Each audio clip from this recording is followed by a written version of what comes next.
Typically at this time of the year on the channel, I like to make videos on players who fell in the draft a lot or ended up going undrafted, and the subject of today's video is another example of that. While there are a ton of players I plan to cover in the next few weeks who didn't get drafted, the most shocking draft day slide to me was not Will Levis or was not Darnell Washington, it was Kelee Ringo.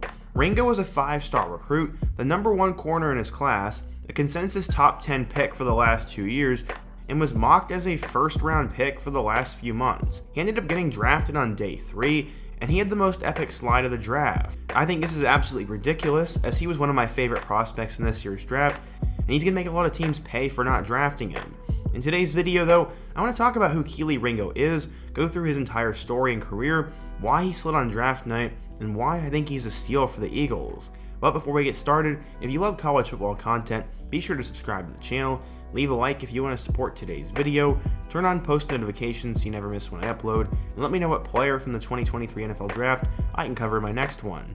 Now, let's get started. I feel like I've been working like a maniac over the last few days to cover NFL topics, but I first want to start out today's video with a quote. Kelee always lived and breathed football and had high goals for himself. He said, quote, "I think about the NFL a lot. That's been my main goal ever since I started playing football. The reason I play football is honestly to not have my kids or their kids worry about money or anything at all. I just want to make a legacy for my name and also for my family and to build a dynasty overall for Kelee Ringo in that last name." Those two quotes really stuck out to me as I think Kelee's a really high character guy and seems to be motivated by real things. I don't think he's ever been someone who's been super distracted by the hoopla and the glitz and glam of the game, and I already find myself rooting for him, and he also has a great story. Going back in time, he was born and raised in Tacoma, Washington, and he was used to a mild climate and plenty of rain up in the Pacific Northwest. His father was in the Navy, and while he was apparently really short, he was also super quick. His mom also was great at track and field in high school, and according to everything I've researched, it seemed that he just lived with his mother. Athletics ran in the Ringo family, and this would translate to Kelee as he would become an athlete at a young age. But first he'd have to move climates. He'd move from the rainy Pacific Northwest to the hot, dry, and humid weather in Arizona. He'd move from Tacoma to Scottsdale, Arizona, and there he found the Saguaro football team as a sophomore. The Saguaro team was working out on the baseball field one day, and it was apparently super hot and humid as monsoon season was kicking in, and his head coach said, quote, "For us, it wasn't that bad. For Kelee, it was a total climate culture shock. We were running hard, and Kelee looked about 30 minutes into practice, and he was ready to get back on the plane and go back to Washington." That same coach said he took one look at Kelee and knew he'd be special. He said, quote, "I'm very excited for Kelee and his family. It was clear from the moment he first came to Saguaro that he was different." He ended up playing running back in junior high school and as a freshman at Bellarmine Prep in Washington, and when he moved to Arizona, he was planning on being a receiver. Except his head coach and the defensive backs coach had other plans for Kelee. He said, quote, "We were kind of thin at corner. We saw the way he moved, his length, and obviously his speed. We kind of pegged him right off the bat and said if this kid puts his mind to it, he could be a world-class corner." He said that Ringo could wind up being one of the top high school corners in the country, and Ringo said he didn't believe it at first and that he knew he could get better, but to say that was crazy. At the time, possessed a rare combination of size and speed, and being 6'2" and having the insane sprinting abilities he had, they actually nicknamed him Usain Bolt. His blend of size and speed was rare at the high school level, and they knew from day one that he had NFL type ability. Saguaro was a high school that produced a decent amount of NFL talent recently, as in 2018, they drafted former Texas A&M wide receiver Christian Kirk, and they also had Byron Murphy. He ended up leaving quite an impact on Kelee. His head coach said, quote, "The defensive backs coach took Kelee under his wing and helped mold him into the player he is today. Having a player like Byron Murphy ahead of him in the program also made a huge impact on Kelee." As a sophomore, he finished with 24 tackles, 1 TFL, 6 pass deflections, and 1 interception, and because of that, he gained offers from all the blue blood programs. He ended up becoming the next big thing at Saguaro and was eventually listed as a 5-star recruit and the #1 corner in the 2020 class. He was stunned when he found that out. He said, "I was in Washington on spring break. My reaction was I couldn't believe it. It was really good and it was really exciting. It's motivating me to keep pushing myself, to keep myself above others, and to be able to separate myself." Pretty much everything went according to plan for Kelee in high school, but he would have one stain on his resume as he would not be able to play for most of his junior season as he, quote, "broke an AIA conduct violation." I couldn't really find a whole lot of details on that, but I guess he had to miss a couple games for that reason, and he was in some trouble. As a senior though, he would bounce back, and he was asked to do a lot.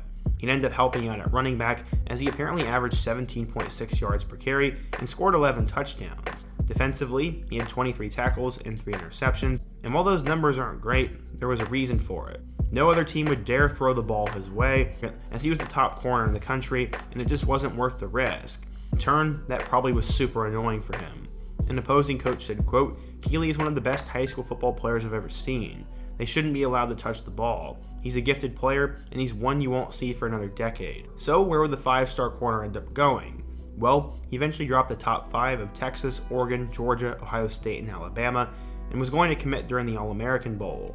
He ended up with 33 total offers, but the one from Kirby Smart in Georgia ultimately got him to commit. He credited their culture, their defensive backs coach, Kirby Smart, and the ability to get him to the NFL as to reasons why he decided to become a Bulldog. According to 24/7 Sports, Ringo was a 5-star recruit, the number 1 corner, the number 1 player in the state of Arizona, the number 4 player in the class of 2020, and the 97th best recruit of all time. He's going to have a ridiculous amount of hype, and he already looked like he'd be a senior in college when he arrived there. As a freshman in 2020, he didn't play, but in 2021, he would burst out onto the scene.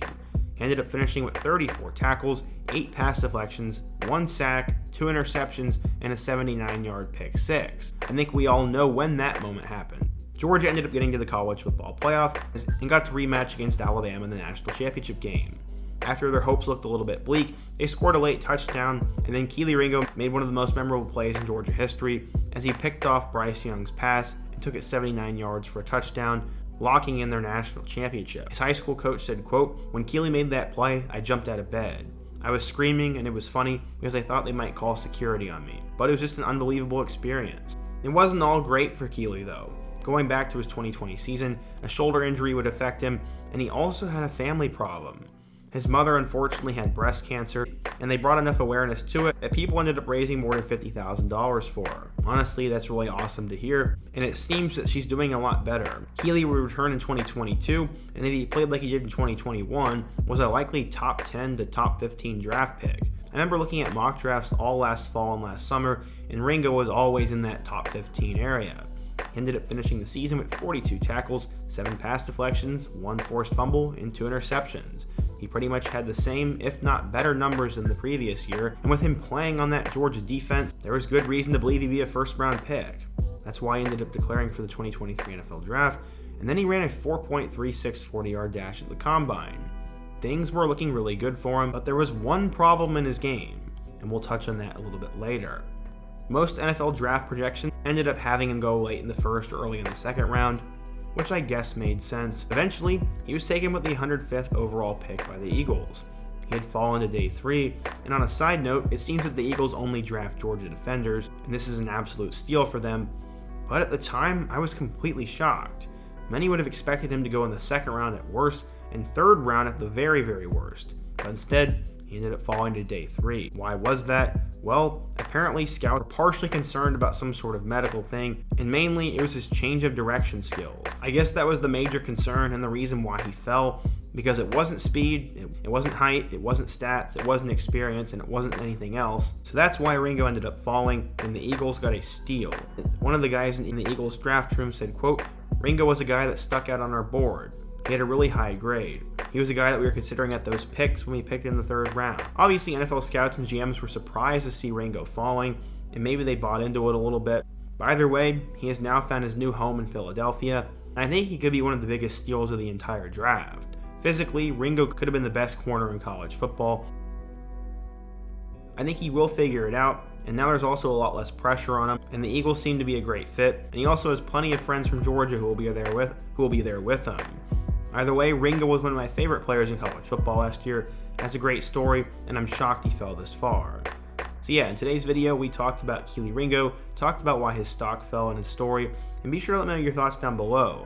Why do you think he ended up falling to the third day? What do you think of his fit with the Eagles? And what player should I cover from the 2023 NFL Draft next? Be sure to let me know down below. Leave a like if you want to support today's video, subscribe if you're new, and check out all my other videos on the end screen, including my video about the insane rise of Darnell Washington. Hope to see you guys again soon, but until next time, peace.